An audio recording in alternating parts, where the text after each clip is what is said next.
იცი რა არის ყველაზე საშიში დამოკიდებულებაში? არა ის რომ ის ანგრევს ცხოვრებას, არა ის რომ გართმევს ჯანმრთელობას, ფულს ან დროს, არამედ ის რომ ის ამას აკეთებს შეუმჩნევლად, თანდათანობით, დღითი დღე და რაღაც მომენტში იღვიძებ და აცნობიერებ. მე აღარ მართავ ჩემს ცხოვრებას, ის მართავს. არ საუბრობ მხოლოდ ალკოჰოლზე ან მოწევაზე. დამოკიდებულება დღეს ეს ეპიდემიაა. სოციალური ქსელები, ვიდეო თამაშები, თკბილეული, შოპინგი, უსასრულო სკროლვა. ჩვენ არ შეგვიძლია უბრალოდ დაჯდომა და ჭამა ისე რომ ფონად რამე არ ჩავთოთ. არ შეგვიძლია უბრალოდ ყოფნა. მუდმივად გვჭირდება სტიმულაცია, მუდმივად გვჭირდება დოპინგი.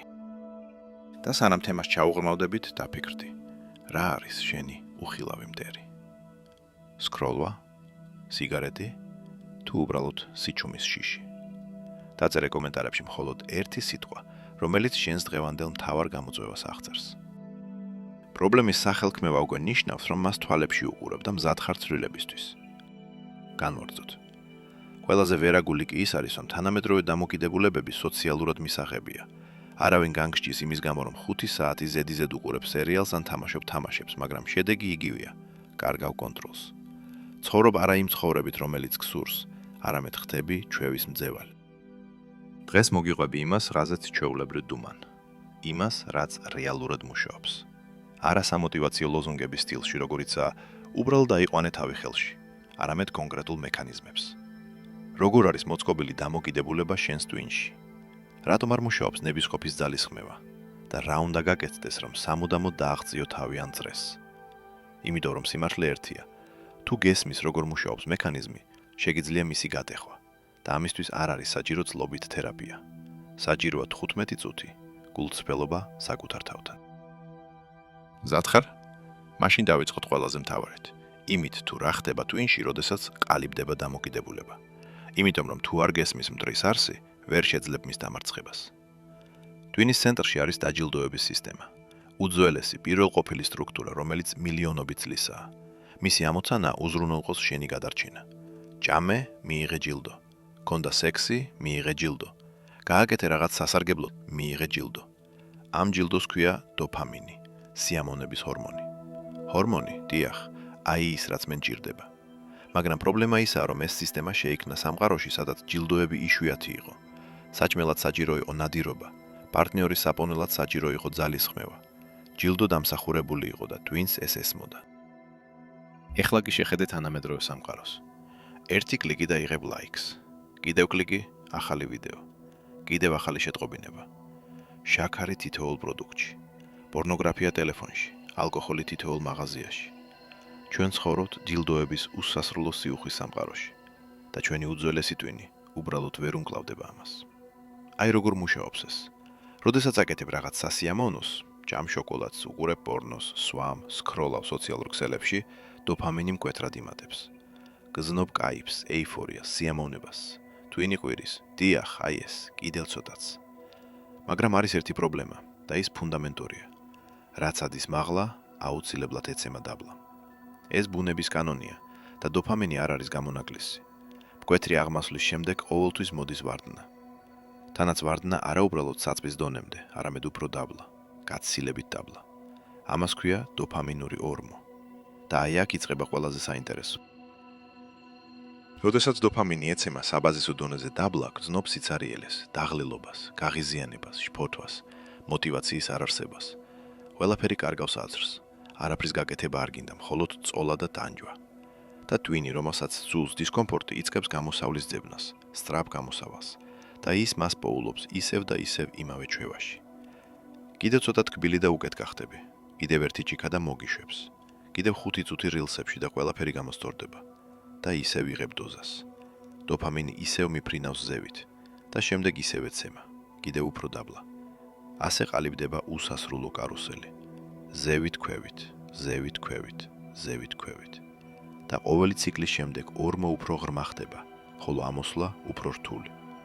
მაგრამ მნიშვნელოვანია გესმოდეს, სხვადასხვა რამ იძლევა დოფამინის სხვადასხვა ნახტომს. როდესაც კითხულობ წიგნს, დოფამინი იზრდება მდორედ და თანდათანობით. როდესაც ვარჯიშობ, ასევე თანდათანობით, მაგრამ მდგრადად. ხოლო როდესაც თამაშობ ვიდეო თამაშებს, უყურებ პორნოს, სვამ, სკროლავ, დოფამინი მიფრინავს რაკეტასავით. მკვეთრად, ძლიერად, მომენტალურად. და ამაშია მთელი პრობლემა. რადგან twin-ი სწრაფად ეჩვევა ძლიერ სტიმულებს და ყველაფერი რაც იძლევა დოფამინის ნელმატებას, იგრძნობა მოსაწყენად, უგემურად, უაზროდ.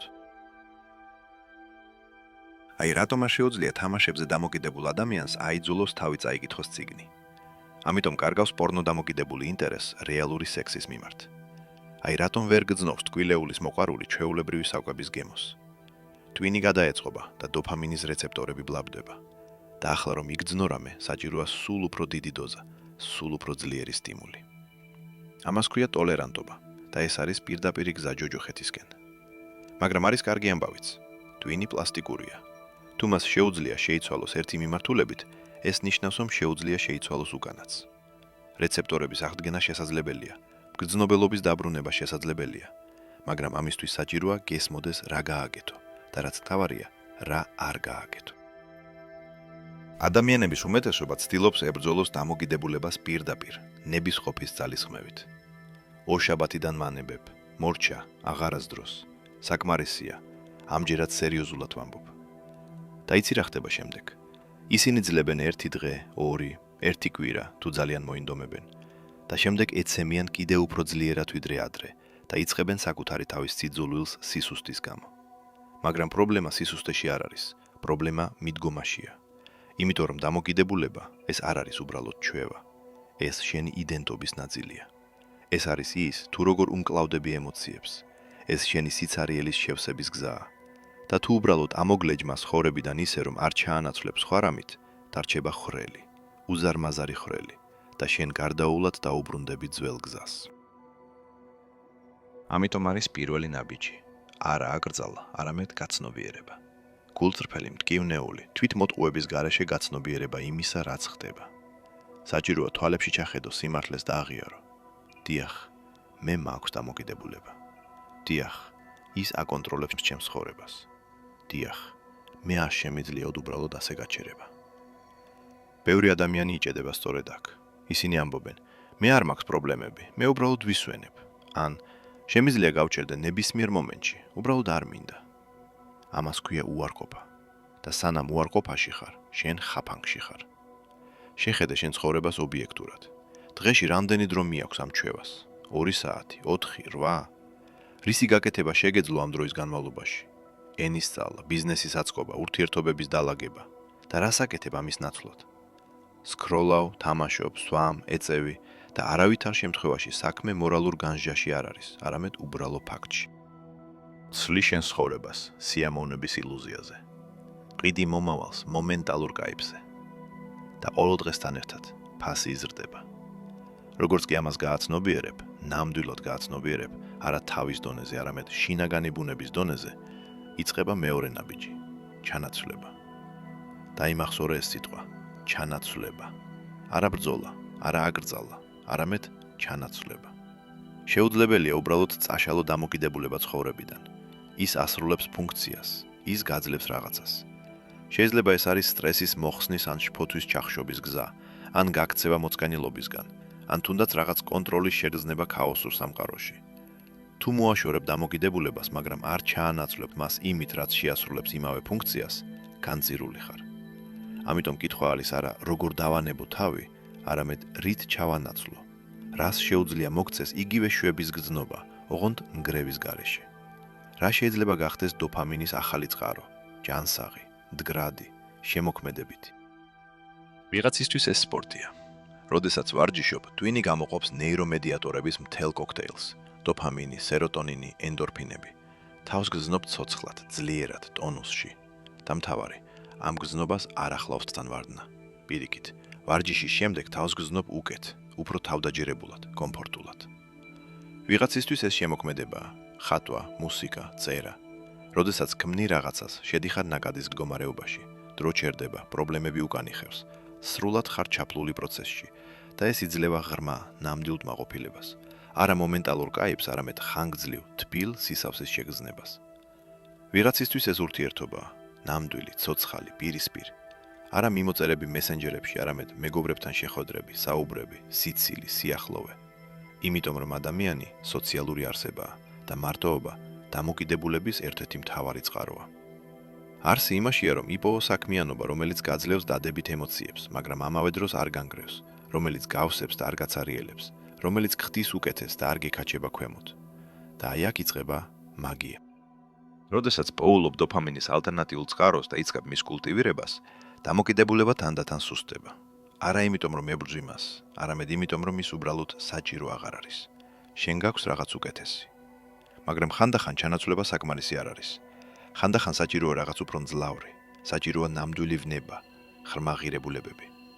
როდესაც პოულობს საქმეს, რომელიც მართლა გამოტივირებს, ააწყო ბიზნესი, დაწერო წიგნი, ისწავლო ენა, მიაღწიო სპორტულ შედეგს, დაეხმარო ადამიანებს, ეს იკავებს მთელ შენს მენტალურ სივრცეს. უბრალოდ აღარ გაქვს დრო და ენერგია ძველი ჩვევებისთვის. ისინი გადადიან მეორე პლანზე, ხდებიან უმნიშვნელო, უსარგებლო. იფიქრე ადამიანებზე, რომლებიც სრულად არიან ჩაფლულნი თავიანთ საქმეში.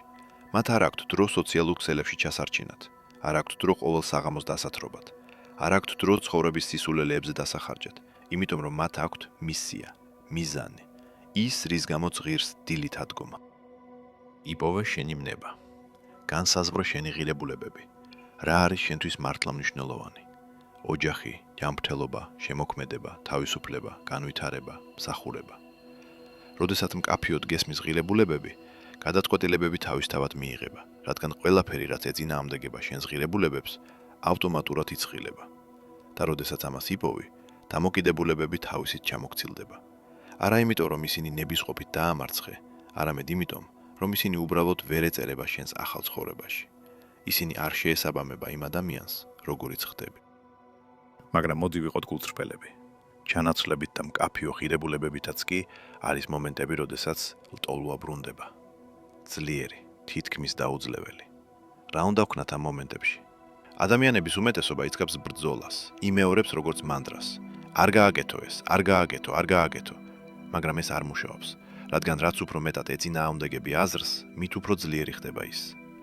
საიდუმლო არა ლტოლვასთან ბრძოლაშია, არამედ ყურადღების გადატანაში. არა სურვილის ჩახშობა, არამედ მისი გადამისამართება. იგრძენი ლტოლვა. დაუყოვნებლივ დააკავე ტვინის სხვა რამით. გადი გარეთ, დაურეკე მეგობარს, ჩართე მუსიკა და იცეკვე. გააკეთე 20 აზიდვა, მიიღე ცივი შხაპი. თავარია, გაწყვიტო ციკლი, რადგან ლტოლვა ეს არ არის მუდმივი მდგომარეობა, ეს ტალღაა. ის მოდის, აღწევს პიკს და უკანი ხერს. თუ შეძლებ არ დანებდე პირველი 5 წუთის განმავლობაში, ის გაივლის, გარანტირებულად გაივლის. და კიდევ ერთი მნიშვნელოვანი მომენტი, ფსიქიკური ჯანმრთელობა. დამოკიდებულებების უმეტესობა, ეს სინამდვილეში ტკივილთან, შფოთვასთან, დეპრესიასთან, ტრავმასთან, უსარგებლობის შეგრძნებასთან გამკლავების გზაა. ადამიანები არ სვამენ იმიტომ, რომ მოსწონთ ალკოჰოლის გემო. ისინი სვამენ, რომ ჩაახშონ ის, რაც შიგნით აქვთ. თუ არ მუშაობ შენს ემოციურ მდგომარეობაზე, დამოკიდებულება დაბრუნდება ისევ და ისევ, რადგან სიმპტომის მოშორება შეიძლება, მაგრამ მიზეზი რჩება. რა უნდა ქნა? დაიცრე მარტივით. მედიტაცია. როდესაც სწავლობ შენს აზრებზე და ემოციებზე დაკვირვებას მათზე, ავტომატური რეაგირების გარეშე იღებ თავისუფლებას, არჩევანის თავისუფლებას. აღარ ხარ იმპულსების მონა. დღიურის წარმოება. ჩამოწერე ყველაფერი, რასაც გზნობ, შიშები, ტკივილი, ბრაზი. როდესაც ემოციები გადაგაქვს ქაღალდზე, ისინი კარგავენ ძალაუფლებას შენზე. ხედავ მათ გარედან, გესმის, იღებ. მადლიერება. ყოველ დღე ჩაიწერე 3 რამ, რის გამოც მადლიერი ხარ. ეს ტვინს აპროგრამებს. იმის ნაცვლად, რომ ფოკუსირდეს იმაზე, რაც გაკლია, იწყებ იმის დანახვას, რაც უკვე გაქვს. და ეს ცვლის ყველაფერს. ფიზიკური აქტივობა. მოძრაობა. ეს წამალია. როდესაც მოძრაობ, სტრესი გამოდის სხეულიდან, ენერგია ცირკულირებს, თავს გრძნობ ცოცხლად. არ არის აუცილებელი მარათონების სირბილი, საკმარისია უბრალოდ ისე ირნო ყოველდღე სუფთა ჰაერზე. და კიდევ ერთი წარმოუდგენლად მძლავრი ინსტრუმენტი. იდენტობის შეცვლა. სწორედ ეს არ ესმის უმეტესობას. ადამიანები მოქმედებენ იმის შესაბამისად, თუ ვინ გონია საკუთარი თავი. თუ თვლი თავს ალკოჰოლ დამოკიდებულად, შენ დალევ. თუ თვლი თავს თამაშებზე დამოკიდებულად, ითამაშებ. მაშინაც კი თუ შეგნებულად გსურს გაჩერება, ქვეცნობიერი იდენტობა გეკაჩება უკან. ამიტომ კითხვა არის არა, როგორ დავანებო თავი დალევას, არამედ ვინ მინდა ვიყო. არა როგორ შევწყვიტო თამაში, არამედ როგორი ადამიანი ვარ ჩემს წარმოდგენაში 5 წლის შემდეგ. შექმენი ახალი იდენტობა, კონკრეტული, დეტალური. როგორი ადამიანი გსურს გახდე? ჯანმრთელი, წარმატებული, თავისუფალი, დისციპლინირებული, შემოქმედებითი და დაიწყე მოქმედება, როგორც ეს ადამიანი, პირდაპირ და ახლა. არა მაშინ, როცა თავს დაანებებ, არამედ ახლა. გითხრე საკუთარ თავს. როგორ მოიქცეოდა ადამიანი, რომელიც მინდა ვიყო და გააკეთე ეს. თავიდან რთული იქნება. ეს როლურ თამაშს გავს, მაგრამ თანდათან როლი რეალობად იქცევა, რადგან ტვინი ვერ ხედავს განსხვავებას თამაშსა და სიმართლეს შორის. თუ საკმარისად დიდხანს იქცევი როგორც წარმოდგენილი ადამიანი, შენ ხდები ეს ადამიანი. მაგალითად, გსურს გახდე ჯანსაღი. დაიწყე საკუთარი თავისთვის კითხვის დასმა, რას შეჭამდა ჯანსაღი ადამიანის საუზმეზე. როგორ გაატარებდა ჯანსაღი ადამიანი უქმეებს. წავიდოდა თუ არა ჯანსაღი ადამიანი ახლა მოსაწევად და იმოქმედე ამ პასუხებიდან გამომდინარე. იგივე ეხება ნებისმიერ სხვა იდენტობას. გსურს იყო პროდუქტიული, იმოქმედე როგორც პროდუქტიული ადამიანი. გსურს იყო მოსიყვარულე პარტნიორი, მოიქეცი როგორც მოსიყვარულე პარტნიორი. გსურს იყო წარმატებული, მიიღე წარმატებული ადამიანის გადაწყვეტილება.